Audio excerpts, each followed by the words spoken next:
નમસ્કાર વિદ્યાર્થી મિત્રો, કેમ છો બધા? એકદમ મજામાં છો ને? ઓકે, સરસ.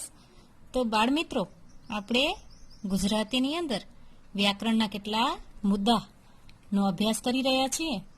આપણે લાસ્ટ વિડીયોની અંદર રજા ચિઠ્ઠી કેમ લખાય એના વિશે માહિતી મેળવી, અને આજના વિડીયોની અંદર આપણે દરેક લેસનની અંદર તમને ખ્યાલ હશે કે શબ્દકોશનો કક્કાવરી ક્રમ આવતો જ હોય છે. એટલે કે શબ્દ જે અલગ અલગ હોય એને મિક્સ કરેલા હોય એને આપણે શબ્દકોશના ક્રમ મુજબ મૂકવાના હોય છે અથવા તો ગોઠવવાના હોય છે.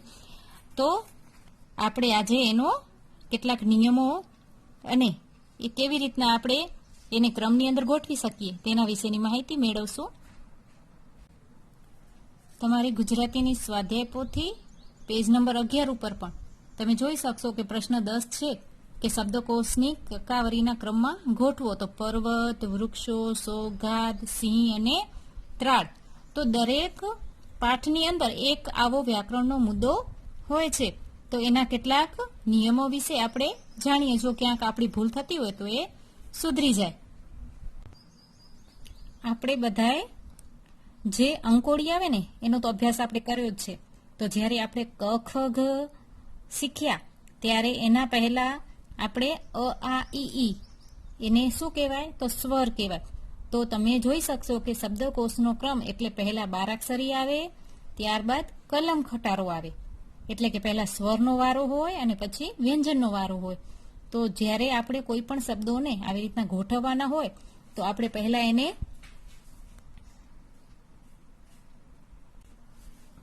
આવી રીતના અ અમ આ ઈ એટલે કે જે પણ શબ્દની આગળ પહેલો જે વર્ણ હોય, અ ઉપર હોય તો એનો પહેલો વારો આવે, પછી અમ હોય તો એનો વારો આવે, પછી આ ઉપર હોય તો એનો વારો આવે. આવી રીતના અલગ અલગ બારાકડીના ક્રમ પ્રમાણે આપણે આ વર્ણ જ્યાં પહેલા હોય એનું આપણે આગળ મૂકવા પડે. ત્યારબાદ જે પણ શબ્દ આ ક ઉપર, ખ ઉપર, લ ઉપર હોય તો આના પછી જ એનો ક્રમ નક્કી કરવામાં આવે છે. આ થયો એનો પહેલો નિયમ. હવે બીજો નિયમ એમ કે છે કે શબ્દકોશમાં સૌથી પહેલા અ થી શરૂ થતા અને છેલ્લે હ સુધી હળના હ થી શરૂ થતા શબ્દો આવતા હોય છે. અને ળ એટલે ફેણનો ળ અને નળનો ળ આ શબ્દોનો ઉપયોગ થતો ન હોવાથી અથવા કોઈ શબ્દ એના ઉપરથી શરૂ નથી થતા પણ વચ્ચે ક્યાંક આવે છે તો તેનો શબ્દકોશમાં સમાવેશ થતો નથી. હવે આપણે કેટલાક જોડિયા અક્ષરો કે જેમ કે ક્ષત્રિયનો છે.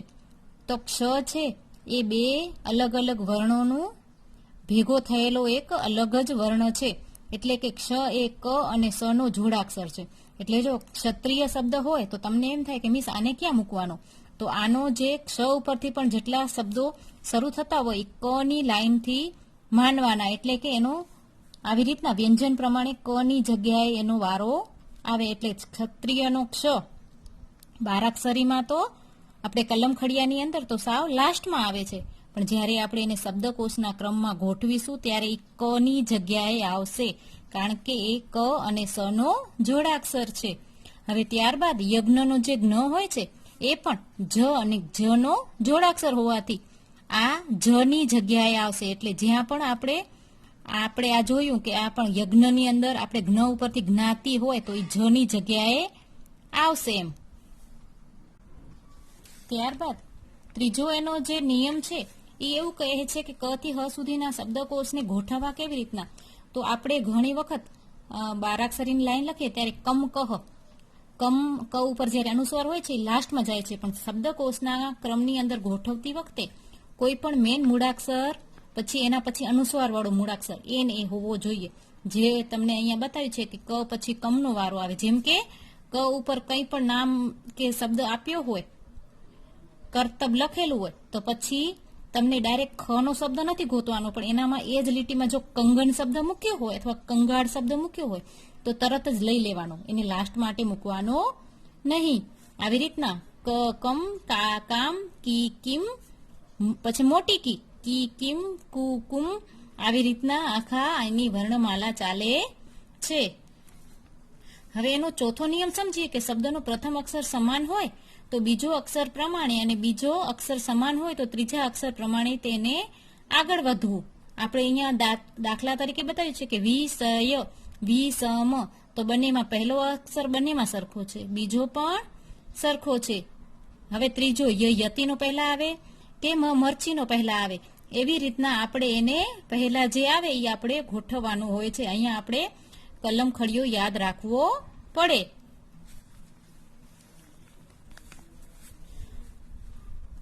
અહીંયા મરચીનો પહેલા આવી જશે અને યતિનો છે પાછળ જશે, એટલે આ નંબર પહેલા આવી જશે અને આ નંબર પાછળ આવશે. હવે તમારે પાંચમો નિયમ બતાવ્યો છે કે જે તે અક્ષરનો બારાક્ષરીનો ક્રમ પૂરો થતા જોડાક્ષરોનો ક્રમ શરૂ થાય છે, તેમાં જોડાનારા અક્ષરોનો ક્રમ પણ કક્કાવરી પ્રમાણે જ નક્કી થાય છે. જેમ કે સ્મિત અને સ્થિર, તો સ સાથે મ જોડેલો છે અને સ સાથે થ જોડેલો છે, તો અહીંયા આપણે સ્મિત પહેલા પછી આવે એમ. તો આપણે કલમ ખડિયાનો જે બોલશું તો મ પહેલા આવે કે થ પહેલા આવે, એ રીતના આપણે એને જોઈ લેવાનું. હવે એ અને ઓ, આ એક જાતની આપણે રેફ કહીએ એવા સ્વરોનો ક્રમ પણ એ અને ઓ પ્રમાણે જ નક્કી થાય છે. બાળકો, હવે આપણે એના માટે કેટલાક ઉદાહરણો અહીંયા છે, તો આપણે એને જોઈએ કે એ કેવી રીતના આપણે એને કક્કાવરીના ક્રમમાં ગોઠવી શકીએ. પહેલા આખું છે વિશ્વ, આંગળી, દાંત, પડદો, વીજળી અને ઉર. આપણને ચોથા અને પાંચમામાં સહેલા શબ્દો આવે છે, પણ આગળ જતા આ શબ્દો છે એ અડધા વધારે આવે છે, અથવા તો એક જ વર્ણ ઉપરથી ચાલુ થાય છે, એટલે ત્યારે આપણે કન્ફ્યુઝ થઈ જાય છે. તો આપણે અહીંયા જોશું કે કલમ ખડિયા પહેલા શું આવે? બારાક્ષરી. તો પહેલો શબ્દ કયો આવશે? બારાક્ષરી પ્રમાણે કયું છે પહેલું? એક તો આ એ બારાક્ષરીમાં આવશે અને ઉ પણ બારાક્ષરીમાં આવશે, પણ ઉ થી પહેલા કયો આવશે? આ આવશે, એટલે આને આપણે પહેલા મૂકીશું. પછી બારાક્ષરીની અંદર આપણે જોશું કે આખો ઉ આવશે, એટલે અહીંયા ઉ. આ પહેલા નંબરમાં આંગળી, બીજા નંબરમાં ઉ. હવે કોઈ બારાક્ષરીનો શબ્દ જે આગળ જે આપણે સ્વર પ્રમાણે અ આ ઈ પ્રમાણે કોઈ નથી, તો હવે કલમ ખડિયા પ્રમાણે જવાનું. તો દડાનો બરોબર છે ને, તો ત્રીજા નંબરે એ આવ્યો. પછી દડા પછી પતંગનો, ત્યારબાદ વ વિશ્વનો. હવે અહીંયા વી છે અને અહીંયા વી છે, પણ જયારે બારાક્ષરીમાં વ વા વી વી કરીએ ત્યારે આપણે શું થશે? રસ્વ વી છે એ પહેલા આવશે અને આ દીર્ઘ વી છે એટલે આ પાછળ જતી રહેશે. હવે તમને બીજું ઉદાહરણ છે, એ બધા હ ઉપર છે, તમે જોઈ શકશો. તો આપણે જેમ નિયમની વાત કરી કે હ, હમ, હા, હમ, એવી રીતના, તો આપણે હ ઉપર જે ચાલુ થાય એ પહેલો, તો અહીંયા હરણ છે એ પહેલું આવશે. હવે હા ઉપર જે પણ શબ્દ હોય એ આપણે હ પછી ડાયરેક્ટ હા નથી લેવાનું, પણ શું લેશું? હંસ. તો નિયમ 3 મુજબ કે હ પછી આપણે હમ લેવાનું, કારણ કે અહીંયા આપણને એને એમ કીધું છે કે પછી કમ લેવાનું છે, તો પછી હ પછી આપણે હમ લેવું પડે ને. તો આપણે અહીંયા જોશું કે હરણ પછી હંસ આવશે, પછી હાર આવશે. હવે હા ઉપર જો બીજો કોઈ શબ્દ હોય તો ઠીક વાત છે, પણ કોઈ નથી. હવે બારાક્ષરી પ્રમાણે જશું તો હિંમત બરોબર છે, કારણ કે આ રસ્વ ઈ છે. ત્યારબાદ હિંચકો, તો આ દીર્ઘ ઈ છે, અને ત્યારબાદ હુકમ.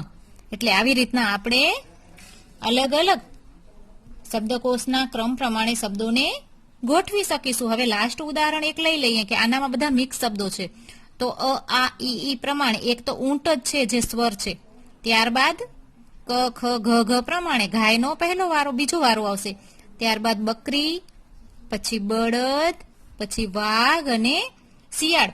કારણ કે અહીંયા આપણે કલમ ખડિયો ગણવાનો છે. પહેલા તમારે આખું જ્યારે પણ આવું પૂછાય તો પહેલા આખું એનું જોઈ લેવાનું કે આનામાં સ્વર વ્યંજન કેટલા છે, અથવા તો અનુસ્વાર વાળા કોઈ શબ્દો ચાલુ થાય છે કે કેમ.